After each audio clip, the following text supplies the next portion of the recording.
when I was forced to propose to Neville Payton. I caught a glimpse of his WhatsApp group chat. If she dares to mention marriage, I'll dump her immediately. I blinked, my heart suddenly leaping with excitement. Each of Neville's ex-girlfriends had received a hefty settlement upon breaking up. After 3 years of waiting, it was finally going to be my turn. Ding! webnovel reminds you to click the subscribe button in the bottom right corner to read the complete novel. It was the 3rd year of my relationship with Neville Payton. Suddenly, my mom called to pressure me about marriage. Sophia, when are you and Neville planning to get married? Neville doesn't have any plans to propose to me at the moment. I frowned, feeling extremely annoyed. My mom persisted, if he's not proposing, why can't you take the initiative? You're almost 28. What you need to do is hurry up and marry Neville. For a woman, no career is more important than marrying a good husband. Remember when I was ill? If it wasn't for Neville finding a doctor to operate on me, I might have died. And your dad's company would have gone bankrupt without Neville's help. Neville is such a good man, you absolutely can't let him slip away. When it's time for a woman to take initiative, you need to step up. After hanging up the phone, I sat on the sofa, dazed for a long while. Until Neville came in, his strong arms wrapping around my waist, startling me. As I looked up, that handsome face that once made me swoon slowly came into focus. His beautifully shaped thin lips drew close to mine. As our breaths mingled, I caught a whiff of rich rose fragrance that didn't belong to him. I had smelled this scent on him for 3 consecutive days now. Yet when he left in the morning, he still had his usual fresh jasmine scent. I thought about this as I reclined on the sofa. Neville leaned in close to my ear, his voice husky with desire. Am I not kissing you deeply enough? What's got you so distracted? I didn't want to deal with him and kept my eyes closed without responding. When Neville tried to go further, I stopped his hand from moving downward. I'm on my period today. My cycle was always very regular. But Neville didn't care about me, so naturally he wouldn't remember. He frowned and clicked his tongue, getting up swiftly. Soon after, the sound of running water came from the bedroom's ensuite. I adjusted my collar that had been pulled open and let out a long sigh. My eyes scanned the room and landed on his mobile phone left on the sofa. The screen suddenly lit up, displaying a new message. I picked up the phone. It was someone tagging him in his group chat with his mates. Just let us know if you're breaking up, I quite fancy her type. My heart suddenly skipped a beat. Listening carefully, I could still hear the continuous sound of water from the bathroom. I opened his group chat. Neville, how come you've suddenly changed? You've been with this girlfriend for 3 years. He's probably planning to settle down and get married. What marriage? I have no such intention.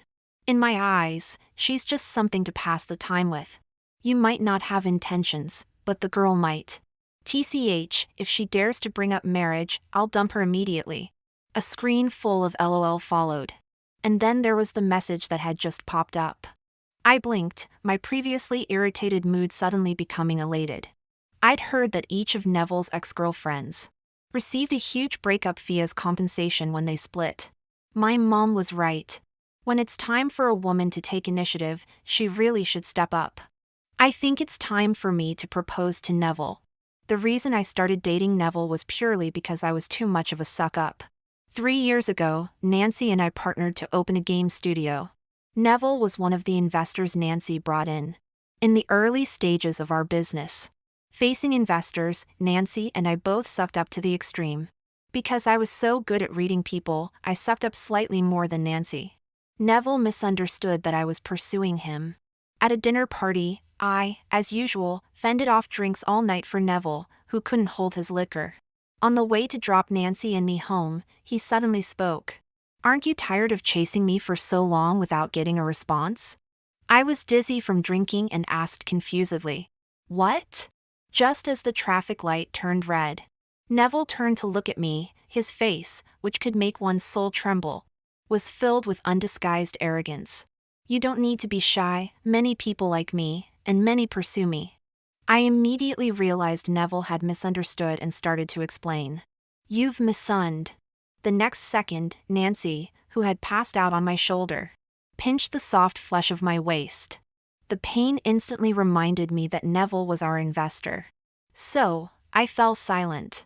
When Neville parked the car in the underground garage of the apartment complex, he placed both hands on the steering wheel, his black hair casually falling on his forehead, sharp eyebrows above pitch-black eyes, his exquisite face looking unruly and casual.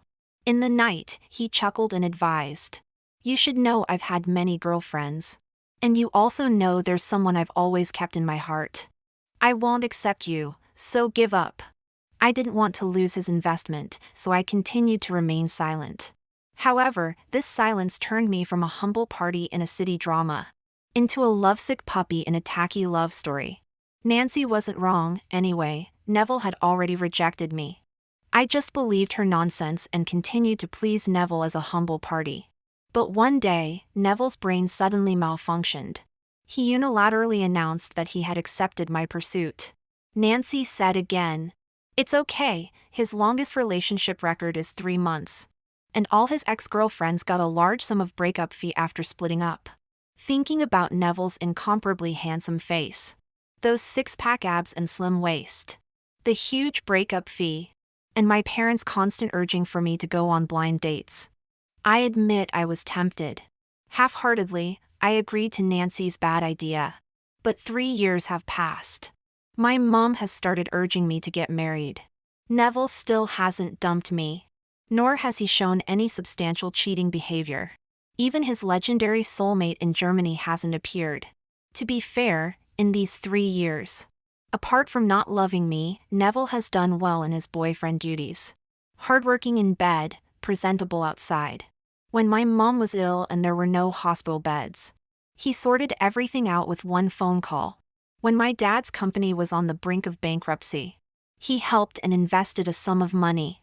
Everyone around me is talking about how good he is, saying he's worth me putting aside my pride and chasing him for so long.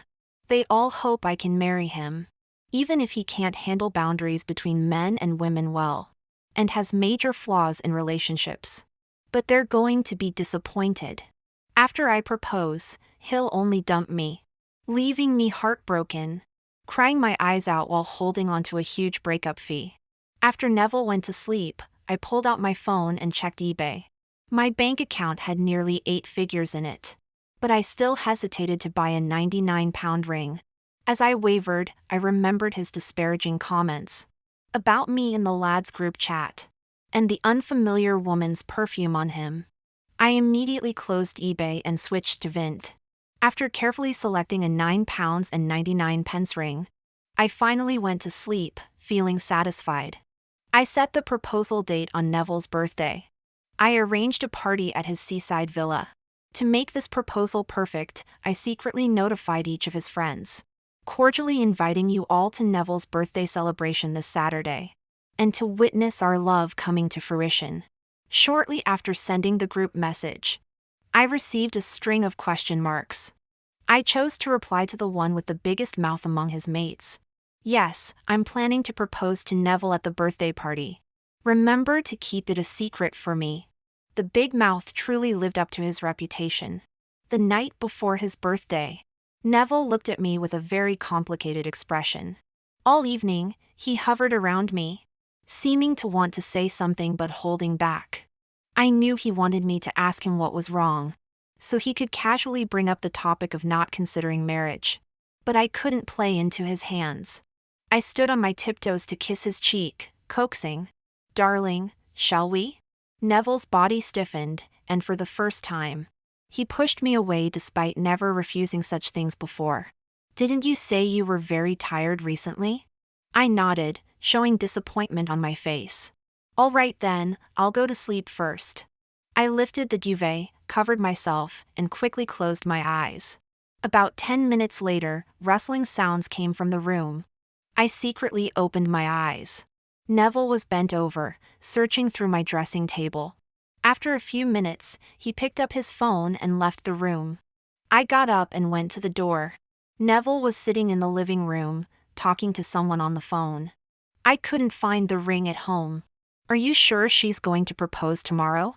I don't know what was said on the other end, but Neville visibly became agitated. If she dares to force marriage on me in public, I'll break up with her right there, letting her lose face in front of everyone.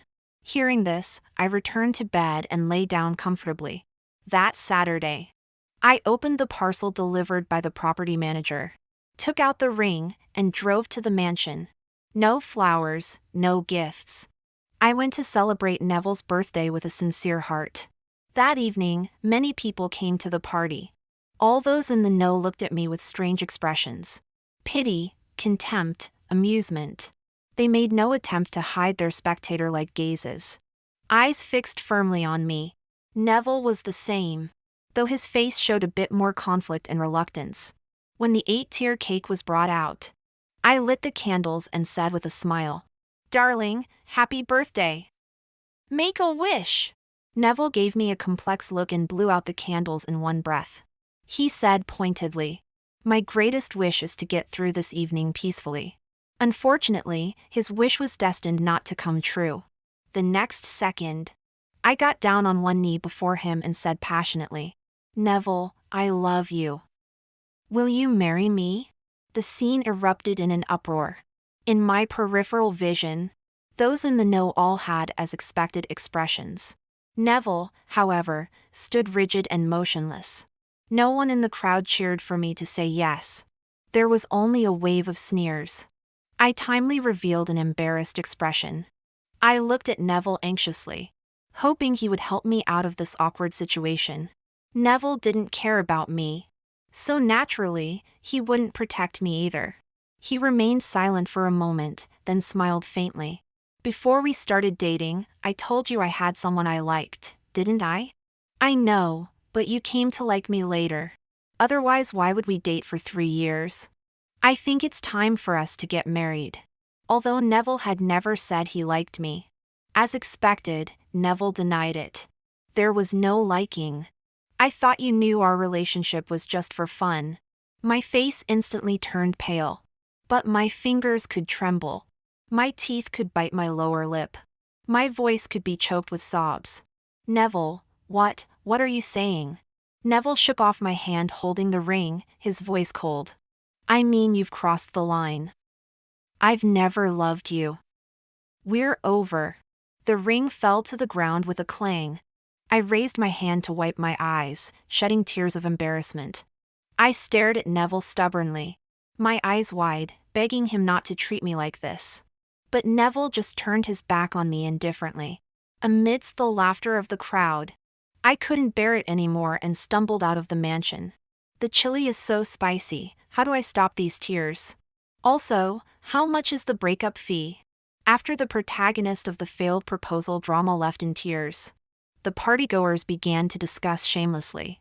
To be fair, Neville's girlfriend was quite pretty, with a nice figure too. Of course. Why else would Peyton date her for 3 years if she wasn't a stunner? TSK, too bad she's out of luck. Proposing to Peyton right when you know who came back to the country. That one's the apple of Peyton's eye. To avoid any misunderstanding with his true love, he naturally had to cut all ties with her. As they chatted, someone who had just arrived at the party, after getting off a plane, harboring ulterior motives for years, called out to Neville, "I'm in need of a companion lately. You don't mind if I pursue your ex-girlfriend, do you?" Before Neville could answer, the friends around burst into laughter. "Mr. Cargill, are you serious?" "Of course, did you think I was joking in the WhatsApp group?" Stephen Cargill looked at Neville's displeased expression and smiled faintly. I don't think Neville would mind. After all, his true love returned just 3 days ago. Following Stephen's gaze, Elsie Thornton appeared at the party, wearing a passionate red dress, swaying gracefully. The scene fell silent for a moment, and those who knew Neville's feelings looked towards him. Under the dazzling colored lights, she smiled brilliantly and walked towards Neville. "Neville, happy birthday!" Neville smiled and said thank you. But in his heart, there wasn't the joy he had imagined. He had deliberately orchestrated this breakup scene for the girl he had secretly loved for years to see. Yet his mind kept replaying the image of Sophia running out in tears. When his gaze inadvertently swept over his good mate Stephen Cargill, Neville's eyes darkened for a moment. and an inexplicable irritation rose in his heart. He couldn't help but think to himself, what if Stefan really pursued Sophia? The next second, he firmly denied it. It wouldn't happen, Sophia loved him so much. Besides, breaking up with her was just a temporary measure. Stefan, standing nearby, was unaware of Neville's current thoughts. He swirled his glass, hiding in a corner, smiling as he watched the perfect couple before him. He thought to himself, Neville had better be locked in with Elsie for life. Only then would the 2 years he spent suppressing his jealousy to get close to Neville not be in vain. Yes, ever since he saw Sophia again, he knew he had to befriend Neville. He wanted to have Sophia. I returned to the house I shared with Neville. I began packing my belongings. This diamond necklace must be packed. That limited edition handbag couldn't be left behind. Oh, and that Patek Philippe watch.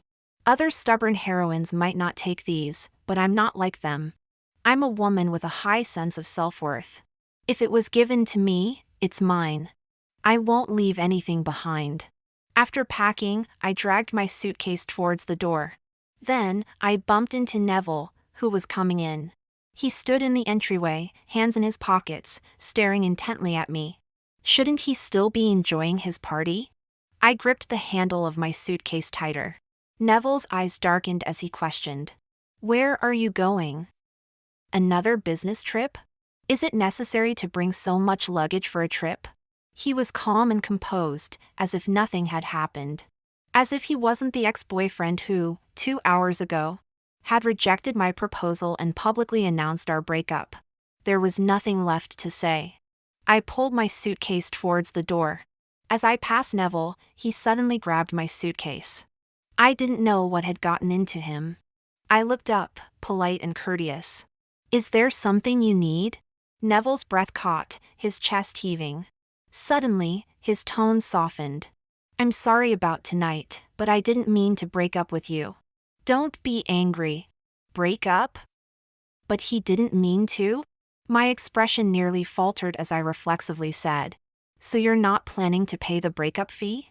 Why do others get breakup fees after dating for just a month, while I get nothing after 3 years?" In an instant, Neville's expression turned ugly. His handsome face contorted as he asked incredulously, "You were only with me for the money?" Our relationship started due to a misunderstanding. But after 3 years, I'm not made of wood. 6 months ago, my parents hinted on the phone about visiting Neville's parents. We were having dinner at a restaurant when he heard it. He said nothing, just gave a meaningful smile. That's when I knew Neville had never loved me. I won't love someone who doesn't love me. So I fell in love with his money instead. With tears in my eyes, I smiled bitterly. "What else? Are you going to marry me?" As I spoke, tears fell. I wiped my face roughly and said calmly, 3 days ago, you had a strange rose scent on you. Is it a new girl? Or your long-lost love? Or perhaps a new employee at your company?" When I mentioned the long-lost love, Neville's eyelashes fluttered. So it really was his old flame. I gave a bitter smile and pulled my suitcase towards the door. Breaking up is good, it makes room for your true love. I'm sensible enough to leave first. Remember to transfer the breakup fee to my account. Neville took a deep breath and blocked the door. Today's breakup was just an act for her. I don't want you to leave. Everything will remain the same between us. For the first time, I witnessed Neville's shamelessness. I laughed angrily and slapped him across the face. "You break up with me to make me your mistress? Keep dreaming." With a red handprint on his face, Neville's expression turned livid. "Don't be ungrateful. Once you leave, there's no coming back." As he said this, he looked agitated and kicked my suitcase violently. The suitcase wasn't properly closed. All the gifts he had given me spilled out onto the floor. Among them was a pair of clay figurines. We had them made last year during a trip to a small town, modeled after us. In the brightly lit night market of the ancient town, I dragged the uncomfortable Neville to sit on old-fashioned wooden stools. The old craftsman who made the figurines cheerfully praised us. "You two make such a handsome couple. Let Grandpa make you a pair of figurines to ensure your love lasts forever." The old man's craftsmanship was good, but his judgment wasn't. Neville and I wouldn't last. The clay figurines he made were now completely shattered. A relationship that began with a mistake ended in ruins. Just like these little clay figures. I should have let go long ago. I bent down to put everything except the clay figurines back into the suitcase. After closing the suitcase, I looked up at Neville and said softly, "I won't come back. It's all over." With a loud bang, he slammed the door so hard it shook. Neville left without looking back. I let out a sigh of relief and sat down on the floor, relaxed. After a moment's thought, I called Nancy. "Can you assign me as the manager for the city's branch company?" But that would mean a long-distance relationship with Neville. The manager needs to be there for at least 6 months. It's fine. We've already broken up. The night I arrived in City S, I received a text message about a deposit to my bank account. An 8-figure breakup fee was indeed astronomical. I counted the zeros after the transfer amount and laughed for quite a while. Before my smile could turn sour, I began researching online how to become a qualified ex-partner. The most authoritative answer on Quora was, treat yourself as if you're dead and cut off all contact with your ex. I blocked Neville's number and deleted him from WhatsApp. After a moment's thought, I also unfollowed him on TikTok. Just as I finished, TikTok suddenly recommended a video to me. In a luxurious mansion, under dazzling lights, a handsome man wore a bespoke black suit. He elegantly held a champagne flute in one hand, the other casually tucked in his pocket. Amidst the noisy environment, he exuded an aura of irritation and low spirits. Even with a scowl on his face, his every move revealed an enviable air of languid nobility. However, at the height of the festivities, the crowd surrounding him suddenly parted. A stunning woman in a red dress approached him at the center. She spoke with a radiant smile, saying something inaudible.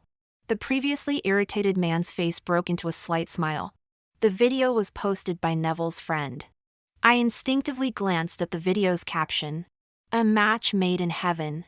Then I noticed the tags, "Overcoming obstacles," "Long-awaited reunion," "Rekindled love." So this was Neville's long-lost flame from Germany. No doubt the rose fragrance on him was hers as well. I followed the crowd and liked the video, commenting congrats. Then, I closed my phone, bored. A momentary misunderstanding, a 3-year relationship. I was calmer than I had imagined. Even though not long ago, Neville seemed to love me in others' eyes. Though aloof, he would pick me up from work. He disliked traveling, but would accompany me wherever I wanted to go. He wasn't fond of public displays of affection. But when I wanted to kiss him, he would take the initiative and lean in first. When we first got together, I admit I didn't have feelings for him.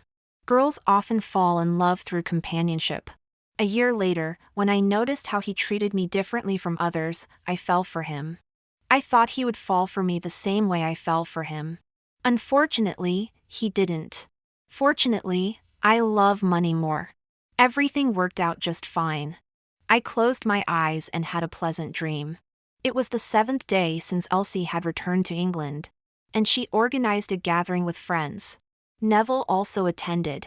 Elsie had long been Neville's unattainable dream girl. Whenever Elsie appeared, Neville would always be by her side. If she needed anything, he was always there. The only time he couldn't be there was at his recent birthday party. That day, Neville broke up with Sophia in front of Elsie. After Sophia left, Neville seemed distracted. He held Elsie as they danced. Despite his usually excellent dancing skills, that night he stepped on Elsie's toes multiple times. After one dance ended, he made an excuse about work and left early. He drove along familiar streets. A friend called him. "You're not regretting breaking up with Sophia, are you?" Neville denied it. Not at all. He loved Elsie, after all. Sophia was just someone to pass the time with. But 3 years was enough time for Sophia to leave an impression on his heart. Neville felt a bit reluctant to let go. He thought, Sophia had been with him for so long. He should treat her better. Perhaps, keep her secretly in his flat. Lost in thought, he returned to the house they had shared for almost 3 years. He wanted to share the good news with Sophia that they wouldn't be apart. But Sophia refused. She even asked for a breakup settlement. While Neville was lost in thought, Elsie noticed. She reached out and took his hand resting on his knee, smiling as she brought up the topic they had been discussing earlier. Neville, they say the houses on Regal Residential Street are very livable. Is that why you often stay there? Neville thought about the unremarkable shopping area around that house, the landscaping that didn't match the property value, and the mediocre property management services. Compared to other better residences, he didn't like it that much. He often stayed on Regal Residential Street simply because Sophia liked it there. Neville nodded absent-mindedly. Elsie hinted with a smile. I'd like to move there too. Do you have any recommendations? Their friends started teasing. What recommendations? Just move in together already. Elsie looked at Neville coyly, not denying it.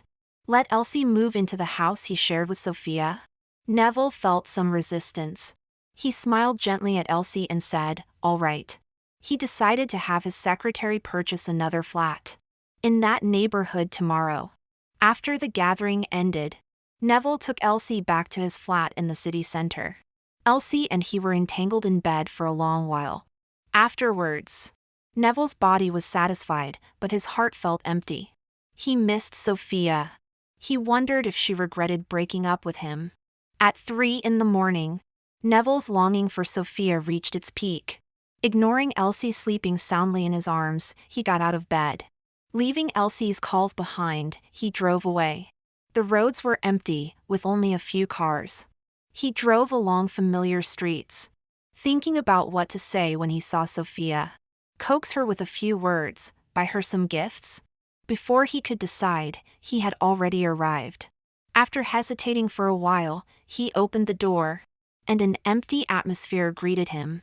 Just a few steps in, Neville's foot stepped on something. He looked down to see the little clay figurine that had been broken that day. Neville suddenly panicked. He went into the bedroom, calling Sophia's name loudly. There was no one in the room, and no response. Time in the flat seemed to have stopped at the moment he left after their argument. There was an indescribable pain in his heart. Sophia truly wanted to break up with him this time.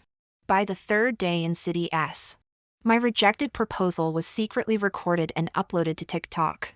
Inexplicably, it went viral, garnering over 1 million likes. The comments seemed to be controlled, uniformly criticizing me. Netizens even gave me the nickname Desperate Dater.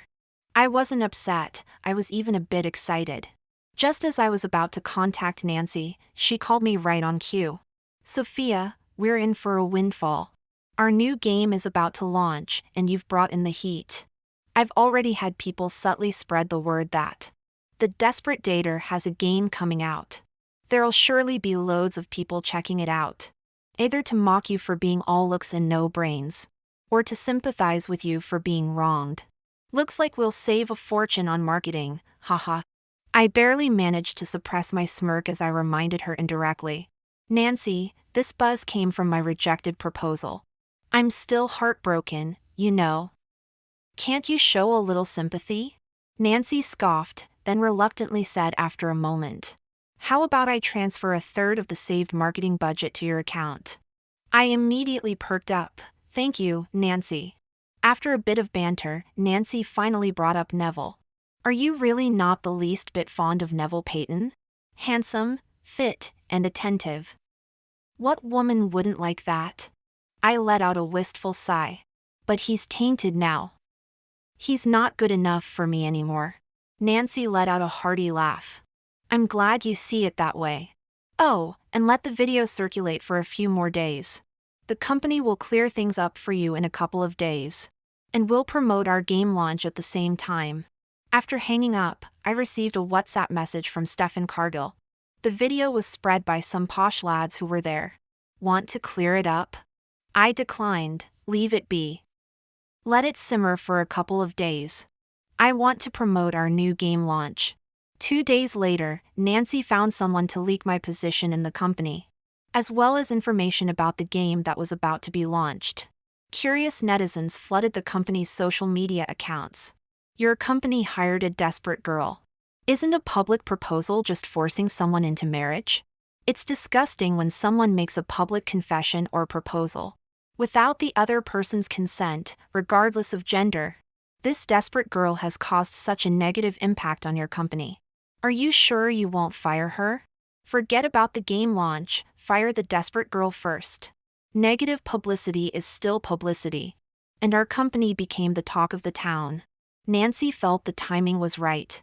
One night, she arranged for someone to leak the group chat of Neville's friends. It turned out that Neville, the one who was proposed to, knew about my plan from the beginning. He didn't stop it and even gathered many people to watch the embarrassing spectacle of me as the proposer up close. The tide of public opinion suddenly turned. Netizens then dug up information about the disparity between my and Neville's social status.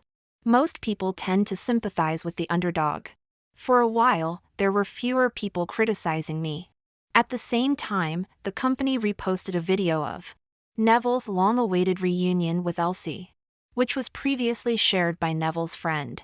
The scene in the video matched the one from my proposal, and it was on the same day. Feeling used, netizens turned their anger towards Neville and Elsie.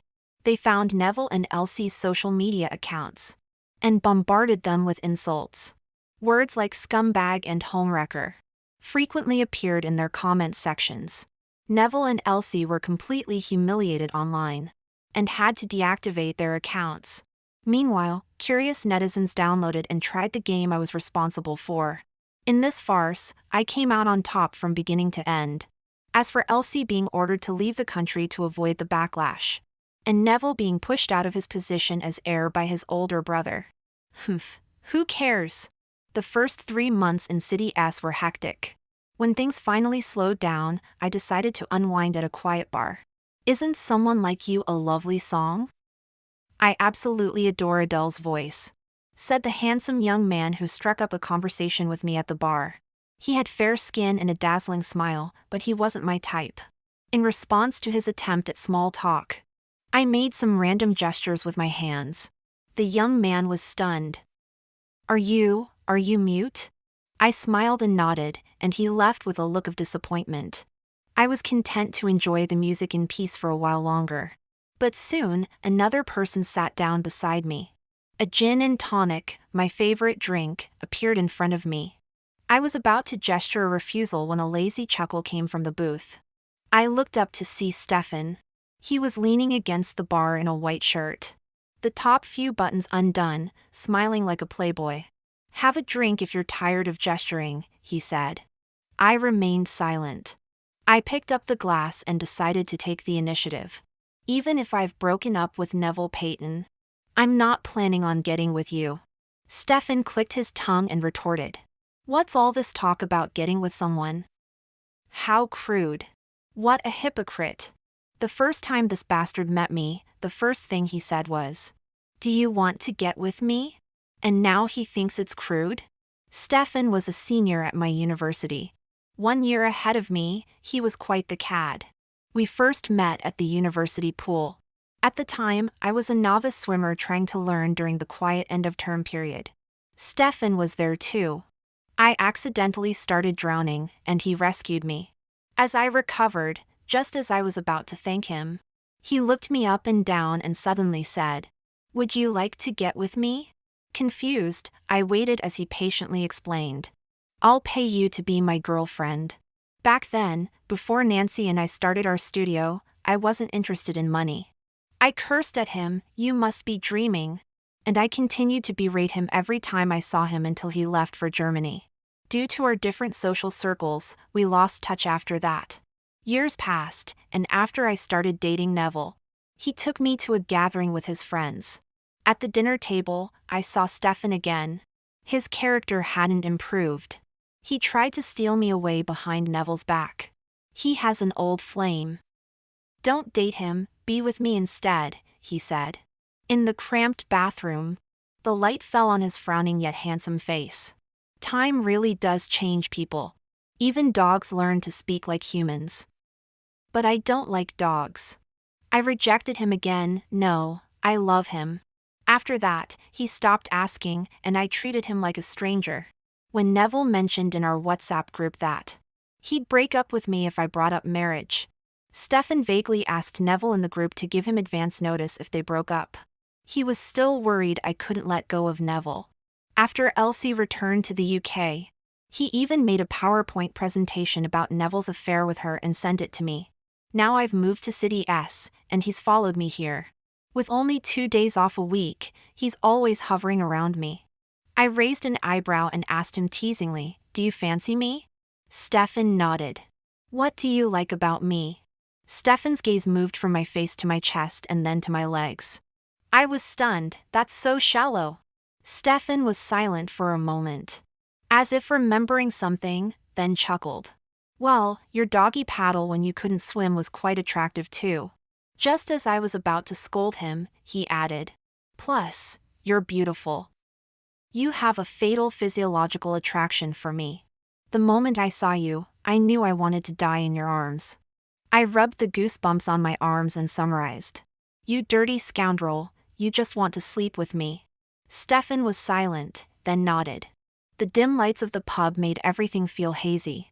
Looking at his tall figure, handsome face, and every elegant movement. This time, I didn't scold him. I nodded and asked, "So, do you want to get with me?" Stefan was taken aback. Then his face turned red. He nodded and asked shyly, "Starting tonight?" I took him back to my flat in City S. That night, I treated him like a dog. He eagerly accepted everything. I wiped the sweat from his brow, enjoying his attentions. Exhausted, he held me in his arms. With a hoarse, satisfied voice, he said, "I'm sure I can't live without you." I don't particularly fancy Stefan, but he's quite presentable, and his service mindset is stronger than Neville's. Though he can be a bit of a prat at times, I'm magnanimous enough to let it slide. I won't hold it against him. A generous woman always overlooks trivial matters. Like when Elsie added me on WhatsApp and made her relationship with Neville official on her status. Stefan, not to be outdone, pestered me to take a photo of us holding hands.